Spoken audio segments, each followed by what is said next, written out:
যে লোকগুলো আওয়ামী লীগকে ভোট দেয়, যে লোকগুলিকে আওয়ামী লীগকে ভালোবাসে, যে লোকগুলিকে বঙ্গবন্ধুকে ভালোবাসে, এই লোকগুলি কি সব করবো নাকি? এই যে আনিস আলমগীর, তাকে আপনি জেলে ঢুকেছেন, তার অপরাধটা কি? এই বিচার আল্লাহ একদিন করবে না? হাসনের ময়দানে করবে তো। আপনার আমলাতন্ত্রকে গড়ে উঠতে দিচ্ছে না কিন্তু সারাক্ষণ। এটা আওয়ামী লীগ আমলে ছিল, সারাক্ষণ ছিল, এর আগে বিএনপি আমলেও ছিল। এটা এর মাধ্যমে নিষিদ্ধ সংগঠন আশকারা পাইতে পারে। যখন এখন নিষিদ্ধ করার পর আমি ছাত্রলীগের কর্মকাণ্ড করি কিনা এটা আপনি দেখেন। বলুক না রে ভাই, বলতে দিবেন না কেন? আপনি আপনি বলতে দেওয়া যায় না, পররাষ্ট্র মন্ত্রণালয় বিবৃতি দিতে হবে। এই বিবৃতি দিয়ে থামাইতে পারবে? থামাইতে পারবে? বরঞ্চ এই বিবৃতি দেওয়ার মাধ্যমে প্রমাণ করা হয় যে তারা এই বক্তব্যতে ভয় পাইছে। আমাদের ব্যাপারে ন্যারেটিভ তার কোনো প্রমাণ নাই, আর যারা করেন তাদের ব্যাপারে কিন্তু অসংখ্য প্রমাণ আমার এখানে কিন্তু আমি কালেক্ট করে রেখেছি। কতটা আসন পাবে, যেহেতু আওয়ামী লীগ ভোটে অংশ নিচ্ছে না, সেই ভোটগুলো কি জাতীয় পার্টির পাল্লা ভারী করবে কিনা? জাতীয় পার্টি নির্বাচন করতেছে এবং জাতীয় পার্টির বিরুদ্ধে নির্বাচন করতে না দেওয়ার জন্য নির্বাচনের আগে অনেকগুলো দল বেশ সক্রিয় ছিল। তার মধ্যে গণ অধিকার পরিষদ ছিল, জামাত ইসলামও ছিল। তারা বারবার বলেছে জাতীয় পার্টিকে যেন নির্বাচন করতে না দেওয়া হয়। জাতীয় পার্টি নির্বাচন করতেছে, কিন্তু তারা খুব বেশি একটা যে আলোচনায় আছে, বড় বড় মিটিং করছে, সেরকম আমি অতটা দেখছি না। তাদের গণসংযোগ অত বেশি দেখছি না। তার মধ্যে জাতীয় পার্টির জিএম কাদের কিছু কিছু কথাবার্তা বলতেছেন। তার দুটো কথা বেশ আমার কাছে মনে হলো যে আলোচনার মতো। প্রথম উনি বললেন যে উনি না ভোটের পক্ষে কথা বলছেন, ওরা আমরা না ভোট দিব। না ভোটের পক্ষে সরাসরি বলার মতো লোক আমি এই প্রথম একজন লিডারকে ওনাকে দেখলাম। অনেকেই বলছেন যে বিএনপির সরকারের পক্ষ থেকেও বলছে অনেকে, না ভোট সরাসরি তা বলেন। জয়নুল আবেদিন ফারুকের একটা তথ্য দেখলাম, সেটা যাক আমি সেটা দেখি। মেজর হাফিজও বলছেন, হ্যাঁ, মেজর হাফিজের জন্য বলছেন না ভোট কেন, গণভোট কেন। দেখেন, না ভোটের জন্য প্রচারণার কথাটা আমি আমি প্রশ্নটা ওনার মুখে আসবো শুনছি পরে। আর কি। অনেকে চুপচাপ বলছেন, আরে ঠারে বলছেন, আমি কেন বলবো, আপনাদের সিদ্ধান্ত, এগুলি বলছেন। ওদের মির্জা আব্বাসকে দেখলাম বলতেছেন আপনাদের যেটা ইচ্ছুটা দিবেন আমাকে। তো উনি না না ভোটের কথা সরাসরি উচ্চারণ করেছেন এবং দলীয় প্রধান হিসেবে এটা একটা বড় ব্যাপার। আজকে আবার বলতেছেন যে আওয়ামী লীগ ছাড়া নির্বাচন বৈধ হবে না। তো আপনি যথার্থই প্রশ্ন করছেন, যদি নির্বাচনটা অবৈধ হয় সেই নির্বাচনে আপনি অংশ নিচ্ছেন কেন? এই প্রশ্ন কিন্তু আপনি করতেই পারেন। আমার কি মনে হয় জানেন, উনি বোধহয় সম্ভবত আলোচনায় আসতে চাইছেন যে এগুলো আমি বলবো, লোকে আমাকে নিয়ে আলোচনা করবে, একটু মানে আমি কভারেজ পাবো। এটা আওয়ামী লীগকে বাদ দিয়ে নির্বাচনটা আমি ব্যক্তিগতভাবে পছন্দ করি না, আমিও চাই না। আমি মনে করি যে আওয়ামী লীগ এই নির্বাচনে থাকা উচিত ছিল, এটা আমি পার্সোনালি মনে করি। কিন্তু সরকার একটা নির্বাহী আদেশে আওয়ামী লীগের রাজনৈতিক কর্মকাণ্ড স্থগিত করছে। এখন স্থগিত করার কারণে আওয়ামী লীগের নির্বাচন অংশ নিতে পারছে না। এই যে সরকারি নির্বাহী আদেশে স্থগিত করছে, এটাও আমি পছন্দ করি না। আমি মনে করি সরকার এই কাজটা অন্যায় করেছে, ভুল না কিন্তু অন্যায় করেছে। আওয়ামী লীগকে যদি আপনি বাদ দিতে চান, আওয়ামী লীগের বিরুদ্ধে মামলা করেছেন, মামলাটা তাড়াতাড়ি শেষ করেন। মামলার কাজটা, মামলা তো ভালোভাবে শুরুও হয়নি একদিনও। এখন একদিনে শুরুটা হলে আপনি তো নির্বাহী আদেশে কোনো পলিটিক্যাল পার্টির কার্যক্রম স্থগিত করা বা পলিটিক্যাল পার্টিকে নিষিদ্ধ করা, এটা আমি মনে করি একটা কালো আইন, যেটা জামাতকে করা হয়েছিল অগাস্টের 3 তারিখে 24-এর। ঠিক হয় না এই কাজটা, আমি ওই দিনই বলছি, কিন্তু ওই দিনই আমি বলছিলাম এটা ঠিক হচ্ছে না। এমনকি আমি বলি, আমি কোনো রাজনৈতিক দল নিষিদ্ধের পক্ষে না। হিজবুত তাহরিরকে নিষিদ্ধ করছে না, আমি এটারও পক্ষে না। এখন পক্ষে না তার মানে কি আমি হিজবুত তাহরির করবো না? আমি আইন অমান্য করতে চাচ্ছি না। এখন আমি এটার পক্ষে না, পছন্দ করি না, সমালোচনা করি, সবই ঠিক আছে। কিন্তু যখন আওয়ামী লীগকে স্থগিত করছে, তখন তো আওয়ামী লীগ আর করতে পারছে না। এই জন্য আমি হাহুদাস করতে পারি, কিন্তু আমি আইন ভাঙতে পারবো না। আমার কথা হলো এটাই যে আইন পারলে আইন চেঞ্জ করব, আইন চেঞ্জ করার জন্য আন্দোলন করব, কিন্তু আইন তো আপনি অমান্য করতে। এখন উনি যদি মনে করেন যে এই নির্বাচনটা অবৈধ, তাহলে তো আমি মনে করি নৈতিকভাবে ওরা নির্বাচন করা উচিত না। কিন্তু অবৈধ নির্বাচনে অংশ নিচ্ছেন কেন? উনি বলতে পারেন যে এটাকে বৈধ করার জন্য আমি আগে আন্দোলন করি, আন্দোলন করে বৈধ বানিয়ে তারপরে আমি আসি, সেই সাহস কি সমস্যা তো আছে নাই। কিনা? না, আমার এই জন্যই আমার মনে হয় কি এগুলো উনি বলছেন আসলে আলোচনায় আসার জন্য। আচ্ছা, উনি আমি চাচ্ছেন যে ওনাকে বুঝতে নিয়ে পেরেছি আলোচনা হোক। পরিষ্কার। আমরা একটা প্রশ্ন, যেহেতু যেমন আমি বলি এটা একটা কথা, যদি এই আলোচনা এই কথা না বলতেন, তাহলে কি এই আলোচনাটা আপনি প্রশ্ন আমরা করতেন? আপনি জি করতেন না তো। একটা প্রশ্ন করি, সেটা হচ্ছে জোরালো অবস্থান দেখছি না গণভোটে, বিশেষ করে বিএনপির পক্ষ থেকে। আপনি নিজেও বলেছেন কেউ কেউ না পক্ষেও কাজ করছেন, কিন্তু যদি না কোনো কারণে বিজয়ী হয়, দেশে আওয়ামী লীগ ফিরে আসছে কিনা, আওয়ামী লীগ যদি ফিরে আসে তাহলে দেশের অবস্থা কি হবে, বা যারা এতদিন হায়ের পক্ষে ছিল তাদের শুনেন, অবস্থা কি হতে পারে? না বিজয়ী হওয়ার সঙ্গে আওয়ামী লীগে ফিরে আসার কোনো সম্পর্ক নেই। না, আওয়ামী লীগ যে কোনো সময় ফিরে আসতে পারে। আওয়ামী লীগ তার শক্তি থেকে আসবে, এটা পলিটিক্যাল পার্টি। তো এই দেশে তো আওয়ামী লীগের প্রচুর লোক বিভিন্ন জায়গায় আছে, এখনো আছে। একসময় মারা গেছে। যে লোকগুলি আওয়ামী লীগে ভোট দেয়, যে লোকগুলিকে আওয়ামী লীগকে ভালোবাসে, যে লোকগুলিকে বঙ্গবন্ধুকে ভালোবাসে, এই লোকগুলি কি সব করপুর নাকি যে উড়ে গেছে বাতাসে? উড়ে তো যায় না, তারা এই দেশে আছে। তো তারা তাদের মতোই আছে, এবং তাদের সংখ্যা একদম কম না, অনেক। তাদের সংখ্যা অনেক। তাদের সংখ্যা যে অনেক, এটা তো বিএনপি এবং জামাতের কথাবার্তা শুনলেই বোঝা যায়। তারা তো এই অনেকদেরকে তাদের কাছে কিছু আনতে চায়। কাজেই তারা যে কোনো সময় ফিরে আসতে পারে, অনুকূল পরিবেশ হলেই তারা ফিরে আসবে। এখন অনুকূল পরিবেশ আমি যেটা মনে করি, আমি এই মুহূর্তে যে আমার যেটা অপিনিয়ন আর কি, পার্সোনাল অপিনিয়ন, আমার বিবেচনায় আওয়ামী লীগের সবচেয়ে বড় সমস্যা হলো এখন শেখ হাসিনা নিজে। উনি যতদিন থাকবেন ততদিন আওয়ামী লীগ বিকল্প নেতৃত্বের কথা ভাবতে পারবে না। এবং আওয়ামী লীগের এই যে একটা সুবিধাভোগী গ্রুপ, যে লোক গ্রুপগুলি বিদেশ চলে গেছে, বেসিক্যালি আওয়ামী লীগের বিভিন্ন পদে ছিল, মন্ত্রী ছিল, আওয়ামী লীগের সুবিধাভোগী যারা আছে, তাদের হাতে তো বিপুল পরিমাণ টাকা, দেশের সম্পদ তো প্রায় প্রায় বলতে গেলে পুরোটাই তারা লুটে নিয়ে চলে গেছে। তো ওই টাকাগুলি তো আছে তাদের কাছে, তারা ওখান থেকে কিছু কিছু টাকা ছাড়বে, এখানে একটা ডিস্টার্ব করবে, এখানে একটা ঝামেলা করবে, করতে পারবে। 23 জানুয়ারি সেই বক্তব্য তো দিয়েছেন শেখ হাসিনা, অডিও বক্তব্য বলেছেন নির্বাচনকে বন্ডুল করবার জন্য, নির্বাচনকে বিঘ্ন করবার ভাই জন্য। ওই বক্তব্যের আমার কাছে কোনো গ্রহণযোগ্যতা, ওই বক্তব্যের আমি পাত্তা দিই না। জি, ওগুলো কইরা ওই বক্তব্য দিয়ে যদি থাকতে পারতো, তাহলে তো 2024-এ 5 আগস্টই পারতো, পারলো না কেন? কিন্তু আজকে পররাষ্ট্র মন্ত্রণালয় থেকে একটা বিবৃতি দেওয়া হয়েছে বিষয়টা। এইটা পররাষ্ট্র মন্ত্রণালয় বলতেছে, ওদের বলতে দিয়ে না, এইটাও আমার কাছে একটা ফালতু কাজ মনে হয়। বলুক না রে ভাই, বলতে দিবেন না কেন? আপনি আপনি বলতে দেওয়া যায় না, পররাষ্ট্র মন্ত্রণালয় বিবৃতি দিতে হবে, এই বিবৃতি দিয়ে থামাইতে পারবে? থামাইতে পারবে? বরঞ্চ এই বিবৃতি দেওয়ার মাধ্যমে প্রমাণ করা হয় যে তারা এই বক্তব্যতে ভয় পাইছে। কার কি বলার বলতে দেন না, বললে কি দেশ উল্টে গেল? উল্টে গেল? বললেই দেশ উল্টে যায় না। জি। মানুষ জানে ভাই, আজকালকে মানুষের বোকা মনে করেন না। আমি মানুষের একটা জ্ঞান দিয়ে দিলাম, আসে সঙ্গে সঙ্গে এটা খেয়ে ফেললো, এটা হয় না রে ভাই। বাউফলে হাসনাত আবদুল্লাহকে বেশ বড় করে বেশ জোরে জোরে স্লোগান দিতে দেখলাম, দাড়িপাল্লার পক্ষে ভোট চেয়েছেন। হাসনাত আবদুল্লাহকে আসলে এই যে অনেকে বলছেন হাসনাত আবদুল্লাহ জামাতের অংশ হয়ে গেছেন, বা যদি নির্বাচনের পরে অনেকে হয়তো জামাতেও প্রবেশ করবে, হাসনাত আবদুল্লাহ কি সেই পথে আছেন কিনা? আর হাসনাত আবদুল্লাহ নিজের পক্ষে ভোট না চেয়ে জামাতের দাড়িপাল্লার পক্ষে ভোট চাওয়াটা কতটা যৌক্তিক, সেটাও একটু আপনি বলবেন, ক্লিয়ার করবেন। দেখুন, হাসানাত আবদুল্লাহ আমাদের জুলাই বিপ্লবীর, এবং তারা এখন জাতীয় নাগরিক পার্টির তিনি মুখ্য সমন্বয়ক দক্ষিণাঞ্চলের, এবং তিনি কুমিল্লা একটা আসন থেকে নির্বাচন করছেন। যেহেতু আমাদের একটা 11 দলীয় নির্বাচন ঐক্য হয়েছে, এখানে সব দলের নেতারাই সব দলের প্রোগ্রামে যাচ্ছেন। আমাদের জামাতের আমিরও তো শাপলাগুলির পক্ষে ভোট চেয়েছেন আমাদের গত প্রথম 22 তারিখে। মামুনুল হক সাহেবও তিনি বাউফলে গিয়েছেন।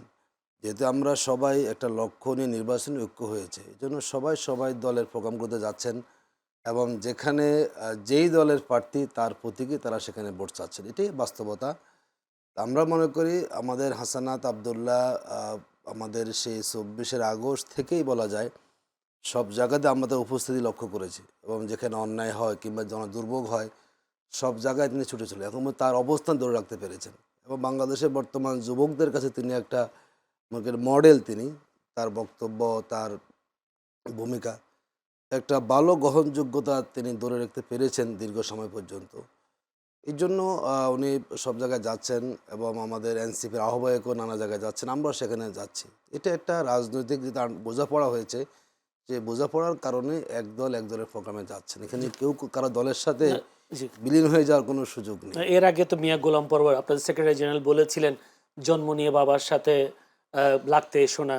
তো এখন কি আসলে বাবা ছেলে, ছেলে বাবার দলে এরকম গেছেন শোনেন, কি? অনেকে বলছে রাজনীতিতে অনেক কথাই হয়, আমরা তো পাল্টাপাল্টি কথা জানি না, আমরা সেখানে আবার পাল্টাপাল্টি কথা হবে, এটি তো আমাদের রাজনীতির সৌন্দর্য। আমরা সিনিয়ররা আমাদেরকে শিখাবেন, এটাই আমাদের বোঝাপড়া। কেউ কাউকে বলে ফেললেই যে চূড়ান্ত কথা সেটা নয়, একটা সময় এসে দেশের স্বার্থে, জনগণের স্বার্থে সবাইকে একটা জায়গায় সেখানে আসতে হয়। এবং আমরা মনে করি এনসিপির তারা সঠিক গার্ডিয়ানশিপ সেখানে পেয়েছে, এবং জামাত ইসলামী তার জায়গা যথেষ্ট তাদের সেরকম স্নেহ দিয়েই কিন্তু তাদেরকে এগিয়ে নেওয়ার চেষ্টা করে যাচ্ছে। কারণ আমরা চাই আমাদের বিপ্লবের শক্তিটা টিকে থাকুক, জি যাতে ভবিষ্যতে আরও বিপ্লবী সেখানে তৈরি হতে পারে, সেই জায়গা থেকে তাদের প্রতি আমাদের দায়িত্ববোধ আছে। আমরা সেখানে সহযোগিতা করে যাচ্ছি যাতে করে তাদের যে যুবকদের যে তারা সেখানে ভূমিকা রাখার সুযোগ পেয়ে যান। জি একটা প্রশ্ন করে রাখি, সময় পাবো কিনা জানি না। ব্যারিস্টার শাহরিয়ার কবির তিনি একটি বক্তব্যে বলেছেন দাঁড়িপাল্লায় ভোট না দিলে কবরে জিজ্ঞেস করা হবে। আসলে এই দাঁড়িপাল্লায় ভোট না দিলে কবরে কি এরকম কোনো প্রশ্ন করার সুযোগ আছে? দেখুন, এটি হয়তো ওনার একটা প্রতীকী কথা উনি বলেছেন।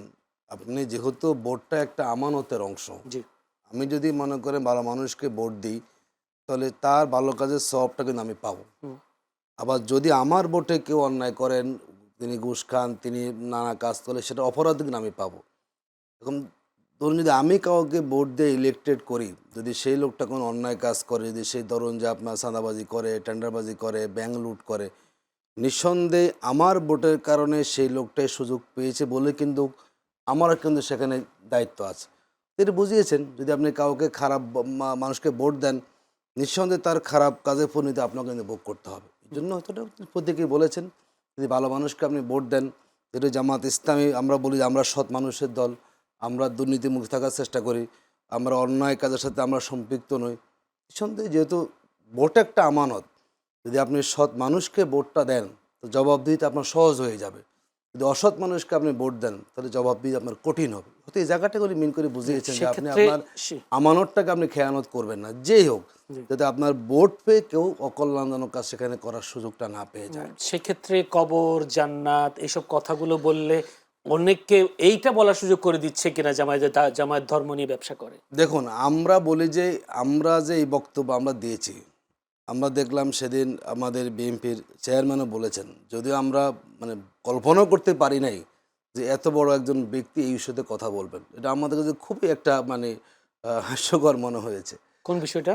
এই যে জামাত জান্নাতের টিকিট বিক্রি করে, কিন্তু আমরা স্টেটমেন্ট দিয়েছি দলের সেক্রেটারির পক্ষ থেকে, কোথায় কোন নেতা বলেছেন আমাদেরকে প্রমাণ হাজির করুন, কোথায় কে বলেছেন তার কোনো সুনির্দিষ্ট কোনো তথ্য প্রমাণ নাই। কিন্তু এটাকে ইস্যু করে একদম দলীয় প্রধান সহ মাঠে বক্তব্য রাখবেন, এটা আমার কাছে রাজনৈতিক অপরিপক্কতা সেখানে মনে হয়েছে। দ্বিতীয় যে আমি বলি, দেখুন আমার কাছে এখানে আপনারা শিরিক করছেন এই কথা বলছেন। অসংখ্য ডকুমেন্ট এখানে আছে যে বিএনপি নেতারা বলছেন দানা শেষে ভোট দিলে জান্নাত পেয়ে যাবেন, অমুকের নাম দিলে আপনাকে উজু করতে হবে, এই কথা বলেছেন না। আমাদের ব্যাপারে ন্যারেটিভ তার কোনো কোনো প্রমাণ নাই। আর যারা করেন তাদের ব্যাপারে কিন্তু অসংখ্য প্রমাণ আমার এখানে কিন্তু আমি কালেক্ট করে রেখেছি যে তারা কী সেখানে বলছেন। তো আমরা তো মনে করি জামাত একটা ধর্মভিত্তিক দল, ধর্মীয় আমরা ধর্মকে মেনে চলি, দলটাই আমাদের ধর্মীয়, ধর্মকে নিয়ে আমরা বেঁচে থাকি এবং আমরা জান্নাত জাহান্নামকে বিশ্বাস করি। আমরা মনে ভালো কাজ করলে আমাদের জান্নাত, খারাপ করলে আমাদের জন্য জাহান্নাম। আমরা তো ধর্ম নিয়ে আমরা আছি, কিন্তু যাদের ব্যক্তি জীবনে ধর্ম নাই, যারা হালাল হারামকে মেনে চলেন না, যারা সুদ ঘুষ খাওয়াকে খুব বেশি অন্যায় কাজ মনে করেন না, যারা দুর্নীতিকে জায়েজ মনে করে দুর্নীতি করেন, তাদের জন্য তো ধর্মীয় ব্যবহার করা উচিত না। তারা কেন কথাগুলো বলবেন? আমরা মনে করি রাজনীতিতে প্রত্যেকের বক্তব্য দেবেন, কিন্তু এখানে অমুক দলকে নিয়ে এইভাবে শিরিক মুশরিক বলে দেওয়া, দেখুন এটি কত জঘন্য কথা বলেছেন। এত জঘন্য কথা না। আপনি শিরক, আপনি কাউকে কাফের বলতে পারেন? একসময় আমরা দেখতে বাংলাদেশে আলেমরা একজন কাফের বলতে হয়ে, এখন দেখেন দলের প্রধান তিনি কাউকে উনি মুখ কাফের, উনি শিরক করছেন। এটা অত্যন্ত একটা আমি মনে করি রাজনৈতিক অপরিপক্কতা। একটা বড় দলের প্রধান হয়ে কিন্তু এই ধরনের ছোটোখাটো বিষয়ে পাবলিক প্লেসে বক্তব্য দেওয়াটা, ওনার অবস্থান সেখানে খাটো হয়েছে। এবং আপনি দেখেছেন গত একদিনে উনি অলরেডি আজকে অবস্থান পরিবর্তন করে ফেলেছেন। ওনার এই বক্তব্যের সঠিক উনি বুঝে ফেলেছেন। তো উনি দীর্ঘদিন দেশের বাইরে ছিলেন, দেশে এসেছেন, কোথায় কোন কথা বলতে হবে। আমরা মনে করি এই জাতীয় বক্তব্য বড় জায়গাগুলো আসলে জনগণ হতাশ হয়ে যায়। এগুলো নিচের লেভেলের লোকেরা বলতে পারেন, এটা রাজনৈতিক, তারা একটু আলোচনা থাকার জন্য, কিন্তু বড় লেভেলের যেগুলো কথা বলেন যার কোনো ভিত্তি নাই, এটা আসলে আমাদের জন্য খুবই অনাকাঙ্ক্ষিত। জি ধন্যবাদ আপনাকে জনাব মাসুদ কামাল। কালকে একটি ঘটনা নিশ্চয়ই আপনিও আপনার নজরে এসেছে, সেটি হচ্ছে ছাত্রলীগ নেতা সাদ্দাম যশোর কারা ফটকের সামনে তার মৃত স্ত্রী এবং তার 9 মাসের বাচ্চাকে দেখেছেন। বলা হচ্ছে 5 মিনিটের মতো সময় দিয়েছে সরকারের পক্ষ থেকে। এই যে এত বড় একটি ঘটনা, তাকে প্যারোলে মুক্তি দেওয়া হলো না, যদিও আজকে গণমাধ্যম বলছে যে প্যারোলে মুক্তির জন্য আবেদন করা হয়নি, সেটা কতটা, তা এই যে তার সাথে যে আচরণ, এই আচরণটাকে কতটা মানবিক অমানবিক আপনি বলবেন? না, এই আচরণটা খারাপ এটা খুবই খারাপ। আর আবেদন করা হয় না এই কথাটা ঠিক না। আমি যতটুকু জেনেছি পোর্টালে যে এটা হলো আপনার ওরা তো বাগেরহাটের, তারা বাগেরহাট জেলার পুলিশ প্রশাসকের কাছে আবেদন করেছিল। তারা হয়তো জিনিসটা বোঝেনি। বাগেরহাটের জেলা প্রশাসক বলছে এটা আবেদন করতে হবে যশোরের যে ডিসি তার কাছে। তো যেহেতু সে যশোরের যে এলে ছিলেন, তো সেখানে যশোরে যে আবার নতুন করে আবেদন করা এগুলি তার জন্য এই সমস্ত মানে আপনার মানে কি বলবো আপনাকে, যে কাগজপত্রের টানাটানির কারণে শেষ পর্যন্ত তারা তাড়াতাড়ি করে ওখানে গিয়েছে। বাট আমার কথাটা হলো কি, এগুলিকে এত আমলাতান্ত্রিক জটিলতা ফালানোর তো কোনো দরকার নাই। বাগেরহাটের ডিসি কি যশোরের ডিসি কি এটা মেইল করে পাঠাতে পারতেন না? একটা ফোন করে ফরওয়ার্ড করে দিতে পারতেন না? এটা ফোন করতে পারতেন না? কি এমন হতো? কি মারাই তো গেছে, ও তো খালি জানাজাটাই পড়বে, দাফনটাই করবে, এই তো। এটুক করলে সমস্যাটা কি? করলেই তো পারতো। এটা আমি মনে করি এখানে আমলাতান্ত্রিক জটিলতার কারণে, এবং তারা যে কোনো কারণেই হোক তারা নিজেরা সিদ্ধান্ত নিতে পারে না। আমাদের এখানে হয় কি জানেন, এটা প্রবলেম যেটা হয়, আমাদের প্রশাসন তো স্বাধীন না। তারা কিন্তু মানে স্বাধীন বলতে বলতে চাচ্ছি যে তারা যে নিজস্ব বিচার বিবেচনা দিয়ে কোনো একটা কাজ করবে তারা পারে না। তারা সবসময় আতঙ্কে থাকে, এই কাজটা যে আমি করবো তাহলে কি অমুক স্যার দুঃখিত হবে, তাহলে কি অমুক স্যার আমার উপরে ক্ষিপ্ত হবে, তাহলে কি তারা আমাকে এখান থেকে বদলি করে আবার সচিবালয়ে নিয়ে যাবে, নিয়ে ওএসডি করে রাখবে। এই যে সারাক্ষণ একটা আতঙ্কের মধ্যে থাকা, এটা কিন্তু আমাদের একটা মানে পেশাদার আপনার আমলাতন্ত্রকে গড়ে উঠতে দিচ্ছে না। কিন্তু সারাক্ষণ এটা আওয়ামী লীগ আমলে ছিল, সারাক্ষণ ছিল, এর আগে বিএনপি আমলেও ছিল, এটা ওটাও আমি দেখেছি, এবং এই আমলেও তার কোনো ব্যতিক্রম নেই। যদি কোনোভাবে প্রমাণ করা যায় তার চাচাতো ভাইয়ের শালার সম্বন্ধী সে একসময় ছাত্রলীগ করতো, অতএব তুমি নাই, তুমি এখন আউট হও, এটা আগে ছিল। ওই একই সম্পর্কের লোক যদি সে কোনোভাবে জামাত করতো, ছাত্র শিবির করতো, অথবা ছাত্র দল করতো, তারা আউট করে দাও। এই যে প্রবণতাটা না, এটা জাতিটাকে ভাগ করে দিচ্ছে। এবং আমি সবসময় আমার ভাই মানে যত কথা আমি যখন যেখানে বলি আমার একটাই কথা, ভাই দেশটাকে ভাগ করেন না আপনারা প্লিজ। বিভক্ত জাতি কখনো অগ্রসর হতে পারে না, পারিনি তো আমরা। পৃথিবীতে কোথাও পারেনি, আপনিও পারবেন না। আপনি অন্যকে আপনার মতো তার কথা সে বলবে, আপনার কথা আপনি বলবেন, কিন্তু দেশটা অগ্রসর হবে, এবং সে তার কথা আপনার কথার সঙ্গে মিললো না, অতএব তারা এদিকে সরাই দাও, তারা ভ্যানিশ করে দাও। এই যে নিশ্চিহ্ন করার যে রাজনীতিটা, এটা আমাদের দেশটা একদম শেষ করে দিচ্ছে। তো এখানেও তাই হয়েছে। আপনি আমাকে একটা কথা বলেন ভাই, তার বিরুদ্ধে একটা মামলা হয়েছে, সে কে নিষিদ্ধ সংগঠনের নেতা। এখন নিষিদ্ধ সংগঠনের নেতা হলেই কিন্তু তার বিরুদ্ধে মামলা হবে, এটা কিন্তু ম্যান্ডেটরি না। নিষিদ্ধ সংগঠনের নেতা যদি সেই নিষিদ্ধ সংগঠনের জন্য কোনো কর্মকাণ্ডে লিপ্ত না হয় তাহলে তাকে তো আপনি কিছু বলতে পারেন না। সংগঠন নিষিদ্ধ করে দিচ্ছেন, এখন ছাত্রলীগের একটা মনে করেন থানা কমিটির একজন সদস্য অথবা মেম্বার অথবা সভাপতি, সে চুপচাপ বাজারে যাচ্ছে, বাজারে ব্যাগ নিয়ে, তারা আপনি ধরে বলবেন যে তুমি ছাত্রলীগ করতে? এক সময় ছাত্রলীগ করা তো অপরাধ হইতে পারে না। যখন এখন নিষিদ্ধ করার পর আমি ছাত্রলীগের কর্মকাণ্ড করি কিনা এটা আপনি দেখেন, আমি মিছিল করি কিনা, মিটিং করি কিনা, বক্তৃতা দেই কিনা, লেখালেখি করি কিনা এটা দেখেন, আমি পরিচয় দিই কিনা এটা দেখেন আপনি। তো এখন এই দেশে এখন ওটা চলছে, এটা হলো মব আসলে। তো এখন তাকে আপনি ধরছেন, জেলে নিছেন, নিশ্চয়ই কোনো কোনো মামলা করছেন, মামলায় নিছেন, যে মামলায় করছেন মামলার কি ভাই জামিন পাওয়ার যোগ্যতা তার নাই? জামিন পাওয়ার তেমন অধিকার উনি অ্যাডভোকেট ভালো জানবেন। আপনি আমাকে বলেন, আমাদেরই এক কলিগ এই যে আনিস আলমগীর, তাকে আপনি জেলে ঢুকেছেন, তার অপরাধটা কি? ওর যে প্রাথমিক যে রিপোর্ট এফআইআর যে কপিটা একদম পড়ছি, উনি নাকি কবে টকশোতে কি বলছেন সেটা বলার কারণে জুলাই রেভলিউশনারিকে একজন ভদ্রলোক, তার নাম জীবনে শুই নেই ভাই, ওই লোক যে কে চিনি না, সে যে মামলা করছে, তার কখন মামলা করছে? তাকে ধরে নিয়ে যাওয়ার পরও, ধরে নিয়ে গেছে সন্ধ্যা 7টার সময়, রাত 8টার সময় সে মামলা করছে। মানে মামলা করার আগেই পুলিশ তাকে ধরে ফেলেছে। পুলিশ বুঝতে পারছে এই ধরনের একটা মামলা হতে পারে, অর্থাৎ আগে আমি তাকে ধরে ফেলাইছে। ধরে নিয়ে এসে সেই মামলায় তার কোন বক্তব্যে সে ক্ষুব্ধ হয়েছে, এবং তার কাছে মনে হয়েছে এর মাধ্যমে নিষিদ্ধ সংগঠন আশকারা পাইতে পারে। তো নিষিদ্ধ সংগঠন কোনটা? আওয়ামী লীগ তো নিষিদ্ধ সংগঠন না, কার্যক্রম নিষিদ্ধ। আওয়ামী লীগ হলো একটা স্থগিত হওয়া সংগঠন। তো নিষিদ্ধ সংগঠন হলে একমাত্র দুইটা বাংলাদেশে, ছাত্রলীগ আর হিজবুত তাহরির। তো তার কথা হিজবুত তাহরির ছাত্রলীগ কি হবে? কিছুই হবে না। তো তারপরে তাকে 2বার 3বার তার মামলা উঠছে, জামিন, বিচারক তাকে জামিন দিচ্ছে না। বিচারক নিশ্চয়ই অত্যন্ত জ্ঞানী লোক, এই জ্ঞানের পরীক্ষা তো তাকে আখিরাতে যে দিতে হবে। এই জ্ঞানের জন্য সে কি জ্ঞান বিচারকের উপর আল্লাহ ছাড়া কেউ নাই।